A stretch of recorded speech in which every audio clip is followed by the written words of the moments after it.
Sud Radio, c'est ça la France, Nathalie Schrengerma. Avec les chambres de métiers de l'artisanat, artisans, porteurs de projets, apprentis, nous vous accompagnons depuis 100 ans pour faire battre le cœur de la France. Bonjour à tous, bienvenue dans C'est ça la France, l'émission qui met en avant les entrepreneurs qui s'imposent sur le marché avec des concepts innovants, qui souhaitent produire sur le territoire à travers, vous allez voir, ces histoires inspirantes, vous découvrirez des parcours d'entrepreneurs audacieux, qui repensent les codes traditionnels, qui créent des emplois et qui participent activement à la relance économique tout en valorisant le savoir-faire local. Et oui, chaque semaine, on vous plonge dans l'univers de ces créateurs, leurs visions, leurs défis, leurs réussites. Pourquoi pas pour vous inspirer à votre tour. Et au programme du jour, la compagnie des déboucheurs, leader en France du débouchage de canalisation qui ne cesse de se développer. Et bien justement, on va en parler avec l'un des deux cofondateurs de cette belle success story. C'est parti. Sud Radio, c'est ça la France. Et au micro de Sud Radio, Benoît Magan. Bonjour Benoît. Bonjour Nathalie. Je le disais à l'instant, une belle success story, la compagnie des déboucheurs qui a réussi à s'imposer dans cet univers-là. Alors, expliquez-nous déjà comment vous avez réussi. Vous êtes implanté dans la Loire, hein, c'est ça, enfin, Saint-Bonnet-les-Houles, c'est ça? Si je ne me trompe pas. Saint-Bonnet-les-Houles, oui. Saint-Bonnet-les-Houles, dans le département de la Loire. Racontez-nous justement comment vous avez réussi à innover dans ce secteur et vous imposer dans l'univers justement de la réparation des canalisations.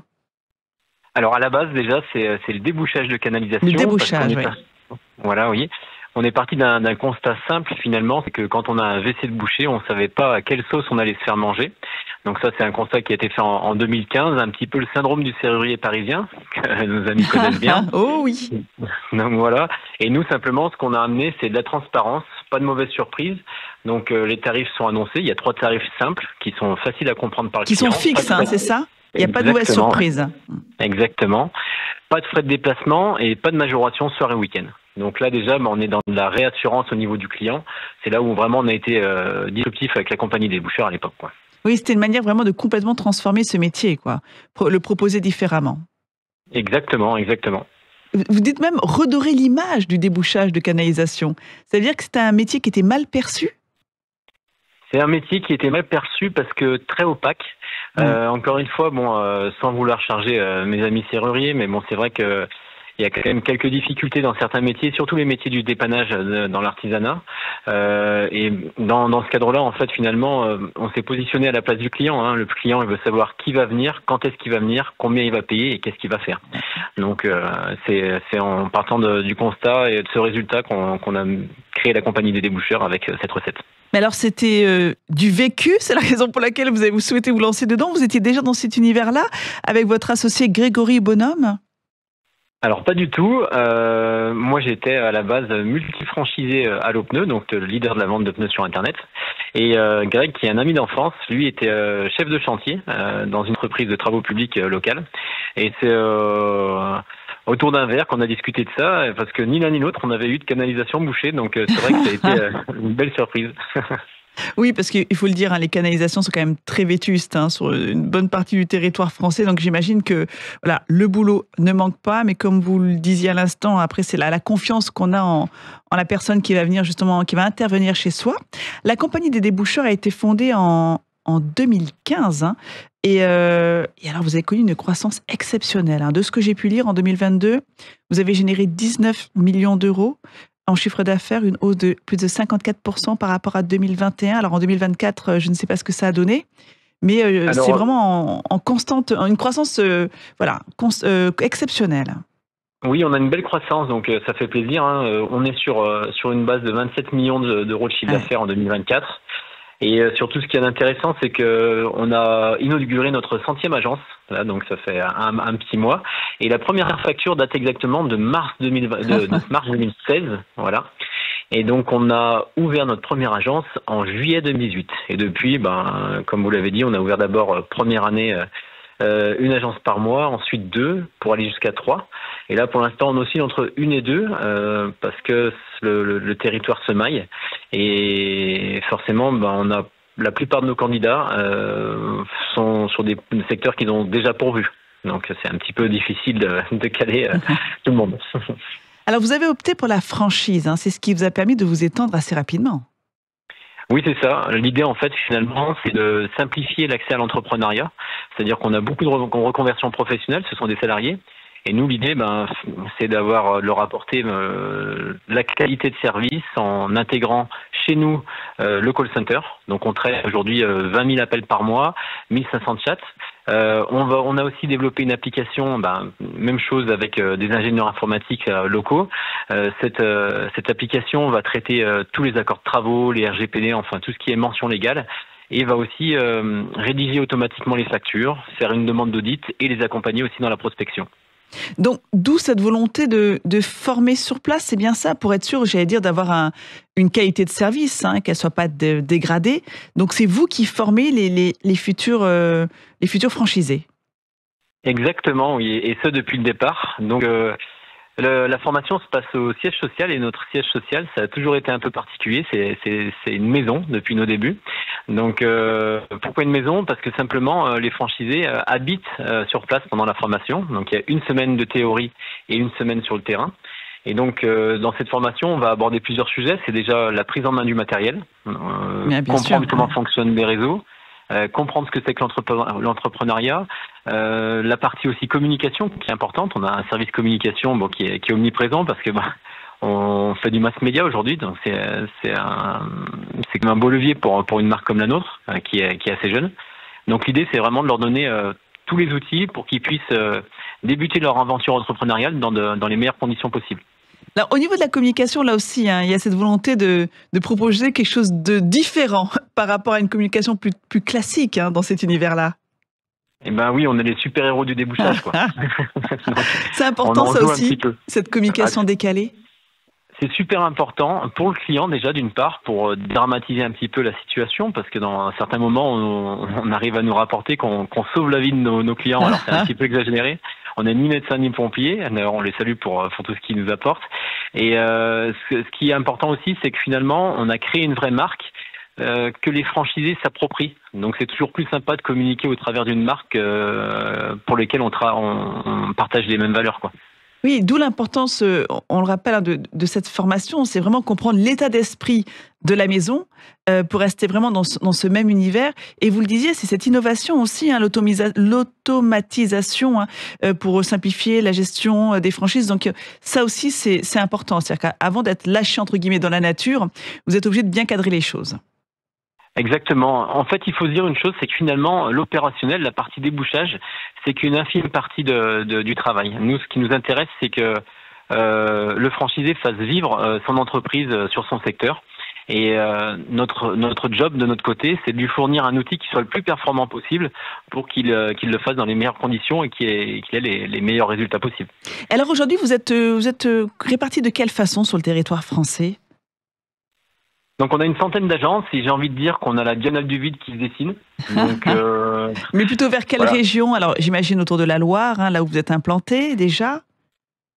Alors clairement, on est partout en France. Aujourd'hui, au-delà de la diagonale du vide, on a vraiment la Bretagne s'est maillée en premier. On a encore quelques disponibilités sur le sud de la France. Donc voilà, je suis sur Sud Radio, j'en profite. Mais oui, c'est vrai, parce que j'ai oublié de préciser, sur votre site internet, vous le dites, il y a un lien, on recherche des personnes qui veulent rejoindre l'aventure. N'hésitez pas à nous contacter pour développer justement la franchise dans votre région.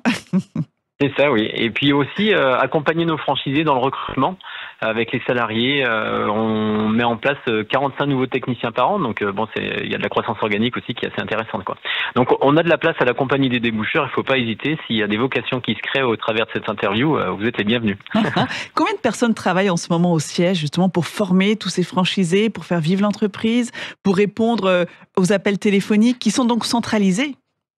Oui, alors donc il y a 25 personnes, 8 personnes sur le call, on a 4 personnes sur la communication, on a 7 personnes sur la partie réseau, donc l'animation, le développement, la formation.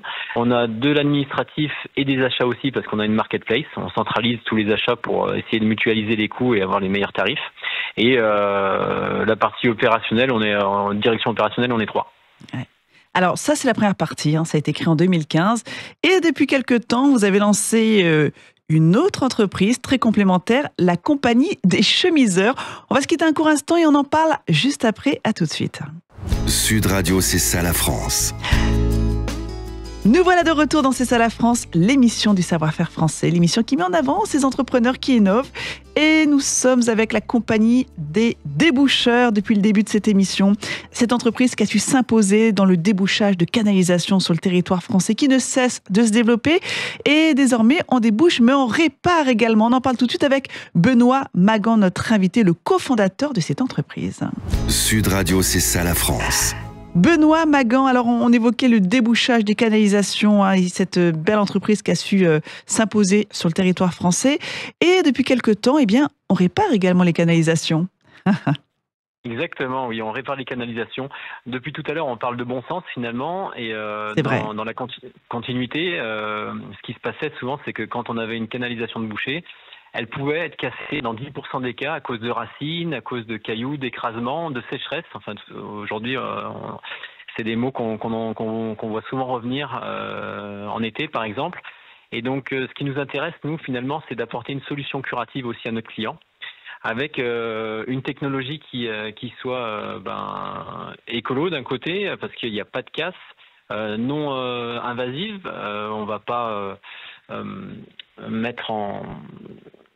arracher des arbres ou casser des cuisines, des choses comme ça. Oui. C'est un petit peu... Faut qu'il y ait du bon sens, comme vous le disiez dans tout ça. Exactement, ouais. Et puis surtout, ce qu'il y a, c'est que c'est complémentaire, les synergies sont complémentaires entre les deux activités. Donc, puis j'imagine que c'est une demande que vous avez pu observer sur le terrain, d'être capable aussi d'être réactif dans la réparation de ces canalisations. C'est exactement ça, ouais. En fait, ce qui se passait, c'est que finalement, on débouchait, on rétablissait l'écoulement, sauf que derrière, il y avait une récurrence qui était provoquée par la casse. Donc nous, on était un petit peu embêtés et on orientait derrière sur des artisans qui étaient en mesure de reprendre la problématique, mais toujours avec des technologies qui étaient moins poussées que celles qu'on peut avoir actuellement. Et donc le chemisage, en fait, si vous voulez, ça consiste à passer une chaussette imbibée de résine à l'intérieur de la canalisation. Et cette chaussette, une fois qu'elle va être mise en place, on va passer une lampe à UV qui va la faire polymériser et elle va devenir rigide. Donc ça va être structurant pour votre canalisation. Donc on se retrouve avec une installation à neuf, quoi. Donc ça, c'est pareil, c'est un produit que vous avez mis en place, que vous avez développé au sein de votre entreprise, que vous avez mis en place. Alors, ça a été mis en place au sein de l'entreprise. C'est pas nous qui avons inventé le process. Ça a été créé en Allemagne il y a une vingtaine d'années. Les Allemands sont plus au fait de cette technique.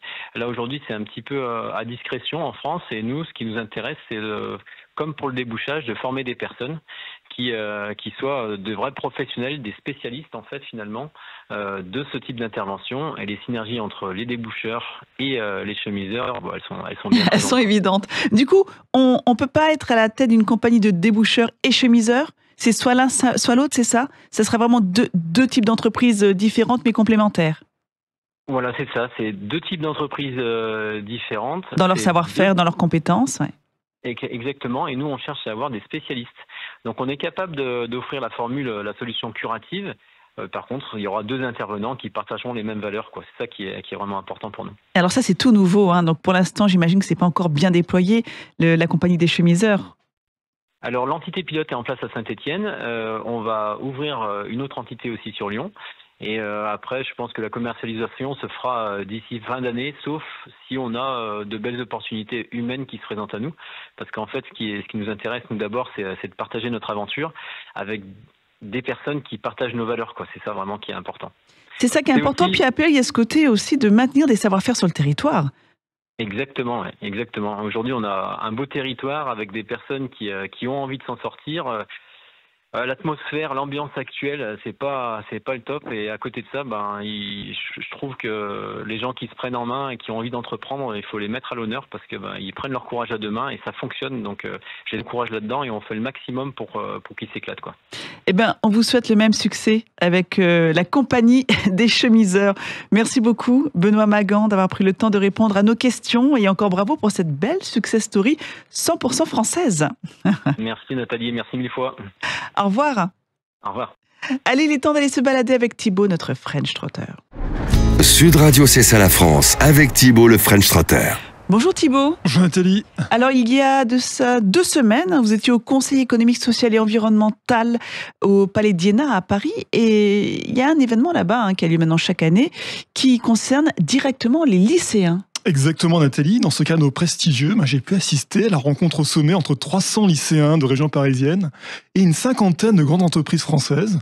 L'objectif, c'est aider ces jeunes à préparer leur avenir en échangeant avec des professionnels passionnés et en explorant la diversité de leur métier. C'était donc la 2e édition de Top Jeunes, organisée par l'AFEP, l'Association française des entreprises privées.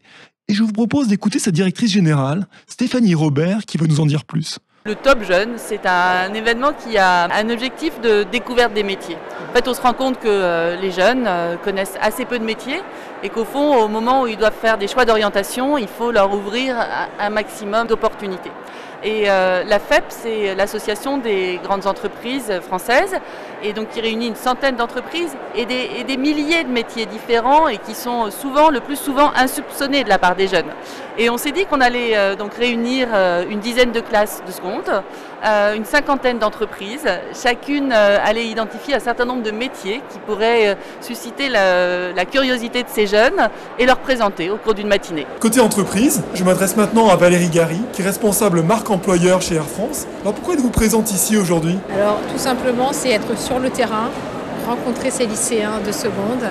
Il était important pour nous de faire connaître nos métiers, de les rassurer sur leurs études, les orientations professionnelles. Je suis venue avec des ambassadeurs métiers pour leur parler maintenance, pour leur parler informatique. L'éducation nationale est au cœur de Top Jeunes 2025. Je suis avec Caroline Pascal, directrice générale de l'enseignement scolaire d'EGESCO. Madame, que pouvez-vous nous dire de cette rencontre ? C'est une très très belle rencontre d'abord où un grand nombre de jeunes viennent entendre des témoignages qu'ils n'ont pas l'habitude d'entendre et où ils rencontrent directement des entreprises à partir desquelles ils vont peut-être choisir de faire leur stage de fin de seconde. Ces rencontres-là leur permettent de construire et de mûrir leurs projets. On dit que la génération Z, ces jeunes, a du mal à s'engager. Est-ce que c'est vrai pour vous ? Je ne pense pas du tout que la génération Z ait du mal à s'engager. Je pense qu'elle a surtout le sentiment qu'elle fera beaucoup de choses dans la vie et pas toujours la même chose. Et ça se reflétait dans les questions qu'ils ont posées. Est-ce que les métiers qu'ils exerceront dans 20 ans existent déjà ? Donc je pense qu'ils sont conscients de cette mobilité, mais qui sont très engagés. Le Top Jeune, c'est aussi le partage d'expérience. Et ça tombe bien, je suis avec 2 techniciens ambassadeurs. Je peux vous demander de vous présenter chacun ? Moi c'est Charline, je suis la préventrice HSE chez Storengy de la plaque Nord-Est. Florian Thibault, technicien de maintenance mécanique sur les sites des productions de la CPCU. C'est la compagnie parisienne de chauffage urbain. Vous êtes ici pour partager votre expérience, c'est ça, avec les jeunes présents ? Alors quelles sont les questions qu'ils vous posent ? Quelle est votre valeur ajoutée ? Est-ce que ce sont des métiers sûrs ? Comment on fait pour accéder à ces métiers-là ? Est-ce qu'on peut après muter à l'intérieur pour évoluer ? Si vous aviez un seul conseil à leur donner, ce serait quoi ? Être à l'écoute dans leur métier, dans leur vie personnelle, parce qu'on apprend tous les jours et on va évoluer. Et c'est comme ça qu'ils vont être heureux, tout simplement. Je trouve que c'est vraiment une très belle initiative. Ça permet aux lycéens de découvrir le monde de l'entreprise de façon simple, efficace, très concrète en un seul lieu. C'est tellement compliqué d'entrer en contact avec ces chefs d'entreprise, avec ces décideurs. Ces jeunes, vous avez parlé avec eux, qu'avez-vous ressenti ? Moi, j'ai senti une vraie curiosité chez ces lycéens, une envie sincère de comprendre avant de se lancer.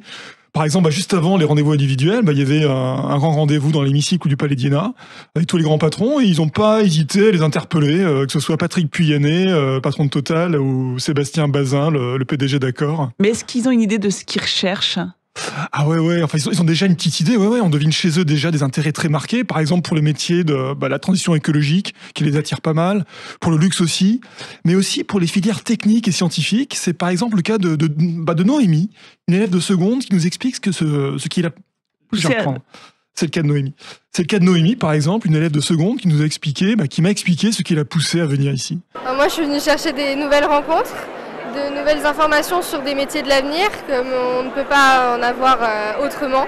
Je peux aller à la rencontre réelle des entreprises et pas aller sur un site internet pour avoir quelques informations qui ne seront pas forcément vraies. Et j'aime beaucoup cet endroit pour le contact humain, pour vraiment rencontrer des gens passionnés et qui pourront nous raconter ce qu'ils font en détail. Est-ce qu'il y a déjà des filières qui vous attirent ? Oui, moi c'est tout ce qui est scientifique. J'aimerais justement voir les entreprises dans ce secteur. Merci beaucoup Thibaut pour ce compte-rendu très complet du Top Jeune 2025. Et on vous retrouve la semaine prochaine. Bah oui. Merci beaucoup Thibaut. Merci à vous chers auditeurs. On arrive déjà à la fin de cette émission. Je vous souhaite un très très bon dimanche et rendez-vous la semaine prochaine. Même jour, même heure et même radio. Et surtout d'ici là, portez-vous bien.